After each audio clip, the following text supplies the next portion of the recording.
ಕೊಲೆಗೆ ಕಾರಣವಾದ ಆ ಸಂದೇಶ ರಿಟ್ರೀವ್ ಮಾಡಿದ ಖಾಕಿಗೆ ಶಾಕ್. ಮೊಬೈಲ್ನಲ್ಲಿ ಸಿಕ್ಕಿದ ಸಾಕ್ಷ್ಯ, ಆ ವಿಡಿಯೋ ಸೀಕ್ರೆಟ್ ಏನು? ಯಾರಿಗೆಲ್ಲ ಸ್ವಾಮಿ ಮೆಸೇಜ್? ಡಿ ಗ್ಯಾಂಗ್ ಹೇಳಿದ್ದು ನಿಜಾನ? ಇದು ಸ್ವಾಮಿ mobile secret. News 18 big exclusive.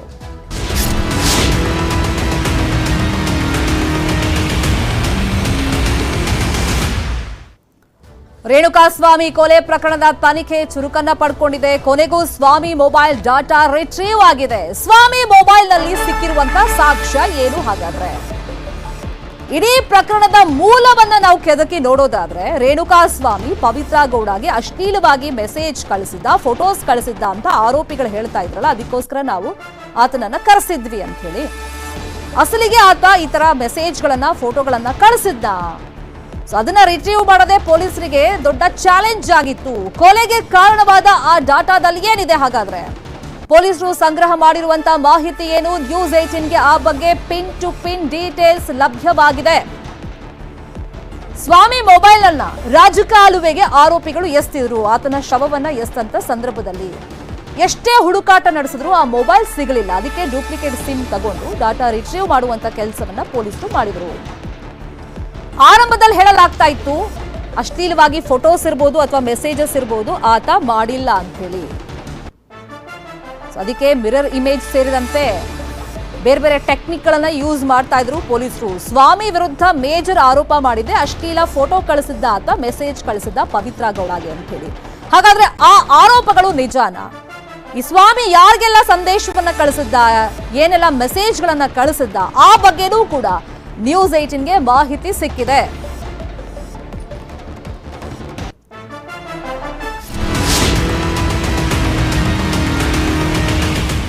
ಪ್ರಮುಖವಾಗಿ ಇಲ್ಲಿ ಪೊಲೀಸರು ರೇಣುಕಾಸ್ವಾಮಿಯ ಇನ್ಸ್ಟಾಗ್ರಾಮ್ ಹಾಗೇನೆ ವಾಟ್ಸ್ಆಪ್ ಡೇಟಾವನ್ನ ರಿಟ್ರೀವ್ ಮಾಡಿಕೊಂಡಿದ್ದಾರೆ. ರೇಣುಕಾಸ್ವಾಮಿ ಕಳುಹಿಸಿದ್ದ ಮೆಸೇಜ್ಗಳಿಗೋಸ್ಕರ ಶೋಧವನ್ನ ನಡೆಸಿದ್ದಾರೆ. ಇದನ್ನೇ ಸಾಕ್ಷಿಗಳಾಗಿ ಈಗ ಪೊಲೀಸರು ಪರಿಗಣಿಸಿದ್ದಾರೆ ಅನ್ನೋ ಮಾಹಿತಿ ನ್ಯೂಸ್ 18ಗೆ ಸಿಕ್ಕಿದೆ. ಪವಿತ್ರ ಗೌಡಗೆ ಪದೇ ಪದೇ ಅಶ್ಲೀಲವಾಗಿ ಫೋಟೋ ಕಳಿಸಿದ್ದ, ಮೆಸೇಜ್ಗಳನ್ನ ಕಳಿಸ್ತಾ ಇದ್ದ. ಅದನ್ನೇ ಆಕೆ ಪವನ್ಗೆ ಹೇಳ್ತಾಳೆ, ಆಮೇಲೆ ಅದನ್ನ ದರ್ಶನ್ಗೆ ವಿಷಯವನ್ನ ಮುಟ್ಟಿಸಲಾಗುತ್ತೆ. ಅದಾದ್ಮೇಲೆ ಆತನನ್ನ ಕರ್ಕೊಂಡು ಬರ್ತಾರೆ, ಸರಿಯಾಗಿ ಹೊಡಿತಾರೆ, ಆತ ಸತ್ತು ಹೋಗ್ತಾನೆ. ಅಲ್ಲಿಗೆ ಕೊಲೆಗೆ ಮೂಲ ಕಾರಣ ಆಗಿದ್ದೆ ಈ ಅಶ್ಲೀಲ ಮೆಸೇಜ್ಗಳು ಅಂತ ಹೇಳಲಾಗ್ತಾ ಇತ್ತಲ್ಲ. ಹಾಗಾದ್ರೆ ಪವಿತ್ರಾಗೆ ಕಳಿಸಿದಂತ ಟೆಕ್ಸ್ಟ್ ಮೆಸೇಜ್ಗಳಿರ್ಬೋದು, ಮತ್ತೆ ಕೆಲವೊಂದು ವಿಡಿಯೋ ಸಂದೇಶವನ್ನು ಆತ ಕಳಿಸಿದ್ದ ಅಂತ ಆರೋಪ ಮಾಡಲಾಗ್ತಾ ಇತ್ತು.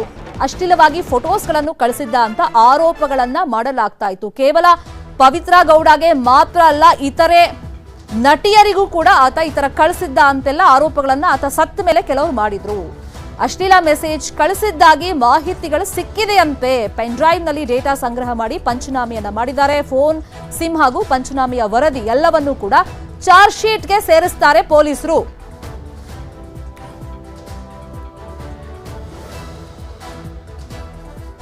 ಇದೇ ವಿಚಾರವಾಗಿ ಇನ್ನಷ್ಟು ಡೀಟೇಲ್ ಆಗಿ ಇನ್ಫಾರ್ಮೇಶನ್ ಅನ್ನು ಕೊಡ್ತಾ ಹೋಗೋದಕ್ಕೆ ನೇರ ಸಂಪರ್ಕದಲ್ಲಿ ಕನೆಕ್ಟೆಡ್ ಇದ್ದಾರೆ ನಮ್ಮ ರಿಪೋರ್ಟರ್ ಗಂಗಾಧರ್ ವಾಗಟ. ಗಂಗಾಧರ್ ವಾಗಟ, ಜನರಿಗೂ ಒಂದು ಕುತೂಹಲ ಇತ್ತು, ಅಶ್ಲೀಲವಾಗಿ ಆತ ಮೆಸೇಜ್ ಕಳಿಸಿದ್ದಾನೆ ಅಂತ ಆರೋಪಗಳನ್ನು ಮಾಡಲಾಗ್ತಿತ್ತಲ್ಲ.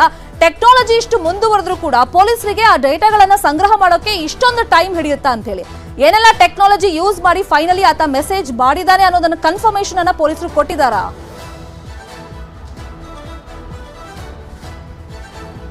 ಶಿರ್ಮಿತಾ ಶೆಟ್ಟಿ, ರೇಣುಕಾಸ್ವಾಮಿ ಕೊಲೆ ಪ್ರಕರಣಕ್ಕೆ ಸಂಬಂಧಪಟ್ಟಂತೆ ಪೊಲೀಸರು ಸಾಕಷ್ಟು ಎವಿಡೆನ್ಸ್ ಗಳನ್ನ ಸಂಗ್ರಹ ಮಾಡಿದ್ರು ಸಹ, ಆದ್ರೆ ಈ ಕೊಲೆಗೆ ಕಾರಣ ಏನು? ರೇಣುಕಾಸ್ವಾಮಿ ಕಳಿಸಿದಂತಹ ಸಂದೇಶ ಮತ್ತೆ ಅಶ್ಲೀಲ ಒಂದು ಫೋಟೋಗಳಿಂದಲೇ ಈ ಒಂದು ಕೊಲೆ ಆದ ಅನ್ನೋ ಕಾರಣಕ್ಕೂ ಸಾಕಷ್ಟು ಆರೋಪಗಳು ಕೇಳಿ ಬಂದಿತ್ತು. ಆ ವಿಚಾರವಾಗಿ ಪೊಲೀಸರು ಸಾಕ್ಷ್ಯಗಳನ್ನ ಸಂಗ್ರಹ ಮಾಡಬೇಕಾಗಿತ್ತು. ಆದ್ರೆ ಆ ಮೊಬೈಲ್ ಅನ್ನ ಮೋರಿಗೆ ಎಸೆದಂತಹ ಸಂದರ್ಭದಲ್ಲಿ ಆ ಮೊಬೈಲ್ ಅನ್ನ ಎಷ್ಟೇ ತಲಾಶ್ ಮಾಡಿದ್ರು ಕೂಡ ಆ ಮೊಬೈಲ್ ಸಿಕ್ಕಿರಲಿಲ್ಲ. ಅದನ್ನ ಪ್ರದೂಷ್ ಬಿಸಾಡಿದ್ದ ಒಂದು ರಾಜಕಾಲುವೆಯಲ್ಲಿ. ಆದ್ರೆ ಬಿಸಾಡಿದ್ರು ಕೂಡ ಸಿಕ್ಕಿರಲಿಲ್ಲ. ಆದ್ರೆ ಇದೇ ಒಂದು ಕಾರಣಕ್ಕೋಸ್ಕರ ಒಂದು ಫೇಕ್ ಸಿಮ್ ಅಂದ್ರೆ ಬೇರೆ ಒಂದು ಸಿಮ್ ಅನ್ನ ತೆಗೆದುಕೊಂಡು, ಅದೇ ಅವರ ಹೆಸರಿನಲ್ಲಿ, ಆ ನಂಬರ್ ಅಲ್ಲಿ ಹೆಸರಲ್ಲಿ ಸಿಮ್ ಅನ್ನ ತೆಗೆದುಕೊಂಡು ಒಂದು ಸಾಫ್ಟ್ವೇರ್ ಅನ್ನ ಬಳಸಿಕೊಂಡು ಪಶ್ಚಿಮ ವಿಭಾಗದ ಸೆಂಟ್ ಠಾಣೆಯಲ್ಲಿ ಅದನ್ನ ರಿಟ್ರೀವ್ ಮಾಡುವಂತ ಪ್ರಯತ್ನವನ್ನ ಮಾಡಿದ್ದಾರೆ. ಈ ಒಂದು ರಿಟ್ರೀವ್ ಸಂದರ್ಭದಲ್ಲಿ ರೇಣುಕಾಸ್ವಾಮಿಯ ಸೋಷಿಯಲ್ ಮೀಡಿಯಾ ಒಂದು ಡೇಟಾವನ್ನ ಈಗ ರಿಟ್ರೀವ್ ಮಾಡಲಾಗಿದೆ. ಅದರಲ್ಲಿ ಇನ್ಸ್ಟಾಗ್ರಾಮ್ ಆಗಿರ್ಬೋದು ಮತ್ತೆ ವಾಟ್ಸ್ಆಪ್ ನ ಒಂದು ರಿಟ್ರೀವ್ ಮಾಡಿದಂತಹ ಸಂದರ್ಭದಲ್ಲಿ ಆತ ಕೆಲವರಿಗೆ ಈ ಒಂದು ಮೆಸೇಜ್ ಗಳನ್ನ ಏನೇನು ಕಳಿಸ್ಕೊಟ್ಟಿದ್ದ ಅದೆಲ್ಲವನ್ನು ಕೂಡ ರಿಟ್ರೀವ್ ಮಾಡಿದ್ದಾರೆ. ಆ ಸಂದರ್ಭದಲ್ಲಿ ಈ ಒಂದು ಕೊಲೆಗೆ ಕಾರಣ ರೇಣುಕಾಸ್ವಾಮಿ ಕಳಿಸಿದಂತಹ ಒಂದು ಮೆಸೇಜ್ ಸಂದೇಶಗಳಿದೆ, ಅಶ್ಲೀಲ ಒಂದು ಸಂದೇಶವೇ ಕೊಲೆಗೆ ಕಾರಣ ಅನ್ನೋದು ಈಗ ಮೇಲ್ನೋಟಕ್ಕೆ ಕಂಡು ಬಂದಿರುವಂತಹ ಮಾಡಿರುವಂತದ್ದು. ಹೀಗಾಗಿ ಅದನ್ನ ಪೆನ್ ಡ್ರೈವ್ಗೆ ಅದನ್ನ ಸಾಫ್ಟ್ ಮಾಡಿಕೊಂಡು ಅದನ್ನೇ ಈಗ ಪಂಚನಾಮೆಯನ್ನ ಮಾಡಿ ಪ್ರಮುಖ ಸಾಕ್ಷ್ಯವಾಗಿ ಈ ಒಂದು ಪ್ರಕರಣದಲ್ಲಿ ಅದನ್ನ ಪರಿಗಣಿಸಿರುವಂತದ್ದು.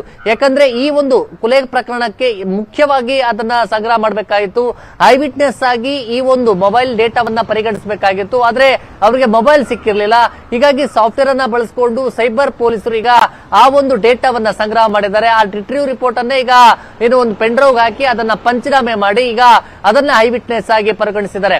ಯಾಕಂದ್ರೆ ಇಷ್ಟು ದಿನಗಳವರೆಗೂ ಕೂಡ ಯಾವ ಸಂದೇಶಗಳನ್ನ ಕಳಿಸಿದ್ದಾರೆ ಇಲ್ಲ ಹೌದು ಅನ್ನೋ ರೀತಿಯಲ್ಲಿ ಸಾಕಷ್ಟು ಆರೋಪ ಪ್ರತ್ಯಾರೋಪಗಳು ಕೇಳಿ ಬರ್ತಾ ಇತ್ತು. ಆದ್ರೆ ಈಗ ಪ್ರಮುಖವಾಗಿ ರೇಣುಕಾಸ್ವಾಮಿ ಕಳಿಸಿದಂತಹ ಒಂದು ಅಶ್ಲೀಲ ಸಂದೇಶದಿಂದಲೇ ಆತ ಕೊಲೆ ಆದ ಅನ್ನೋ ವಿಚಾರ ಈಗ ಬೆಳಕಿಗೆ ಬಂದಿದೆ. ಈಗ ಅದನ್ನು ಹೊರತುಪಡಿಸಿ ಇನ್ನಷ್ಟು ಡೇಟಾವನ್ನ ತೆಗಿತಾ ಇದ್ದಾರೆ. ಯಾಕಂದ್ರೆ ಪವಿತ್ರ ಗೌಡ ಹೊರತುಪಡಿಸಿ ಯಾರಿಗಾದ್ರೂ ಇನ್ನಿತರ ಮೆಸೇಜ್ ಗಳನ್ನ ಕಳಿಸಿದ್ನ ಅಥವಾ ಫೋಟೋಗಳನ್ನ ಕಳಿಸಿದ್ನ ಅನ್ನೋ ಮಾಹಿತಿ ಕೂಡ ಸಂಗ್ರಹ ಮಾಡ್ತಾ ಇರುವಂತದ್ದು. ಆದ್ರೆ ಈಗ ಅತಿ ಶೀಘ್ರದಲ್ಲೇ ಚಾರ್ಜ್ ಶೀಟ್ ಸಲ್ಲಿಕೆ ಮಾಡುವಂತ ನಿಟ್ಟಿನಲ್ಲಿ ಅದನ್ನ ಈಗ ಅವರು ಸೇರಿಸಬೇಕಾಗಿದೆ. ಹೀಗಾಗಿ ರಿಟ್ರೀವ್ ಮಾಡುವಂತ ಟೈಮ್ ನಲ್ಲಿ ಕೇವಲ ಪವಿತ್ರ ಗೌಡಗೆ ಆತ ಕಳಿಸಿರುವಂತ ಅಶ್ಲೀಲ ಮೆಸೇಜ್ಗಳು, ಫೋಟೋ, ವಿಡಿಯೋಸ್ ಅದನ್ನ ಮಾತ್ರ ಪೊಲೀಸರು ಕನ್ಸಿಡರ್ ಮಾಡಿದಾರ ಅಥವಾ ಬೇರೆಯವರು ಆತ ಸತ್ತೋದ್ಮೇಲೆ ನಮಗೂ ಕಳಿಸಿದ್ದ ಅಂತ ಏನು ಆರೋಪಗಳನ್ನ ಮಾಡ್ತಾ ಇದ್ರು ಅದನ್ನೂ ಎಲ್ಲ ಮೆಸೇಜ್ ಗಳನ್ನ ರಿಟ್ರೀವ್ ಮಾಡ್ಕೊಂಡಿದಾರ ಒಂದ್ ಪಾರ್ಟ್. ಮತ್ತೊಂದ್ ಕಡೆ ಇಲ್ಲಿ ರೇಣುಕಾಸ್ವಾಮಿದು ತಪ್ಪು ಇರೋದ್ರಿಂದ ಆರೋಪಿಗಳಿಗೆ ಶಿಕ್ಷೆ ಪ್ರಮಾಣದಲ್ಲಿ ನಾವು ನೋಡೋದಾದ್ರೆ ರೇಣುಕಾಸ್ವಾಮಿ ಕಳಿಸಿರುವಂತಹ ಮೆಸೇಜ್ ಕಾನೂನು ರೀತಿಯಲ್ಲಿ ಯಾವ ತರ ತಪ್ಪಾಗುತ್ತೆ, ಸೊ ಇದು ಸಾಕ್ಷಿ ಆಗಿರೋದ್ರಿಂದ ಆರೋಪಿಗಳಿಗೆ ಶಿಕ್ಷೆ ಪ್ರಮಾಣ ಏನಾದ್ರೂ ಕಡಿಮೆ ಆಗಬಹುದಾ ಇದು ಸಾಬೀತಾದ್ರೆ?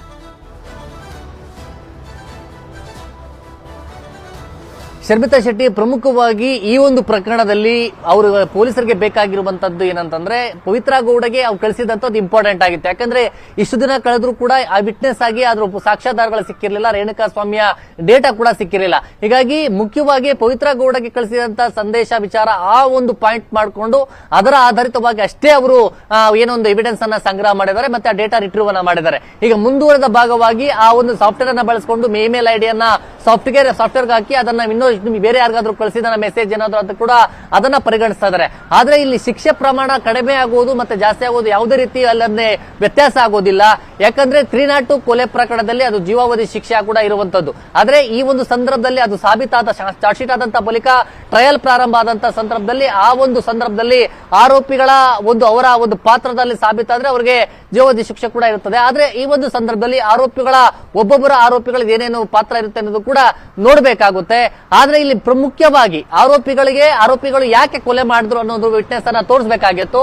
ಆದ್ರೆ ಆರೋಪಿಗಳ ಒಂದು ವಿಟ್ನೆಸ್ ಅಲ್ಲಿ ಪವಿತ್ರ ಗೌಡ ಆಗಿರ್ಬೋದು ಅಥವಾ ದರ್ಶನ್ ಆಗಿರ್ಬೋದು ಅಥವಾ ಉಳಿದ ಆರೋಪಿಗಳು ಏನೇನು ಸ್ಟೇಟ್ಮೆಂಟ್ ಅನ್ನ ಕೊಟ್ಟಿದ್ರು ಅದರಲ್ಲಿ ಪವಿತ್ರ ಗೌಡ A1 ಆರೋಪಿ ಕೊಟ್ಟಂತ ಹೇಳಿಕೆ ಆಧಾರಕ್ಕೆ ಅದಕ್ಕೆ ಪೂರಕವಾಗಿ ಇವರಿಗೆ ಅದರ ಬಗ್ಗೆ ವಿಟ್ನೆಸ್ ಅನ್ನ ಸಂಗ್ರಹ ಮಾಡಬೇಕಾಗಿತ್ತು. ಹೀಗಾಗಿ ರೇಣುಕಾಸ್ವಾಮಿಯ ಒಂದು ಡೇಟಾ ರಿಟ್ರೀವ್ ಮಾಡಿದಂತಹ ಸಂದರ್ಭದಲ್ಲಿ ಹೌದು ಅವರು ಈ ತರ ಮೆಸೇಜ್ ಅನ್ನ ಕಳಿಸಿದ್ರು ಅಂತ, ಆದ್ರೆ ಕೇವಲ ಸಂದೇಶ ಕಳಿಸದಂತ ಮಾತ್ರಕ್ಕೆ ಅವರನ್ನ ಈ ರೀತಿ ಕೊಲೆ ಮಾಡುವಂತದ್ದು ಕಾನೂನು ಪ್ರಕಾರ ತಪ್ಪು.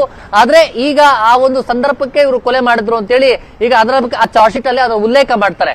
ಆದ್ರೆ ತನಿಖೆಯ ಮುಂದುವರೆದ ಭಾಗವಾಗಿ ಪೊಲೀಸರು ಆರೋಪಿಗಳ ಪಾತ್ರದ ಬಗ್ಗೆ ಚಾರ್ಜ್ ಶೀಟ್ ನಲ್ಲಿ ಯಾವ ರೀತಿ ಉಲ್ಲೇಖವನ್ನ ಮಾಡ್ತಾರೆ ಅದರ ಮುಂದುವರೆದ ಭಾಗಿ ಆ ಶಿಕ್ಷೆ ಪ್ರಮಾಣ ಆಗಿರ್ಬೋದು ಅಥವಾ ಅವರ ಮೇಲೆ ಆರೋಪಗಳು ಯಾವ ರೀತಿ ಇರುತ್ತೆ ಮತ್ತೆ ಆ ಪ್ರತ್ಯಕ್ಷ ಪರೋಕ್ಷ ಮತ್ತೆ ಟೆಕ್ನಿಕಲ್ ಎವಿಡೆನ್ಸ್ ಗಳು ಆರೋಪಿಗಳ ಪರ ವಿರುದ್ಧವಾಗಿ ಏನೇನೆಲ್ಲ ಉಲ್ಲೇಖವನ್ನ ಮಾಡ್ತಾರೆ ಅದರ ಮುಂದುವರೆದ ಭಾಗವಾಗಿ ಗೊತ್ತಾಗುತ್ತೆ. Sharmita Shetty, fine, thank you Gangadhar ವಾಗಟ ತಮ್ಮೆಲ್ಲ ಇನ್ಫಾರ್ಮೇಶನ್ಗೆ. ರೇಣುಕಾಸ್ವಾಮಿ ಕೊಲೆ ಕೇಸಲ್ಲಿ ಪ್ರತಿ ಹಂತದಲ್ಲಿ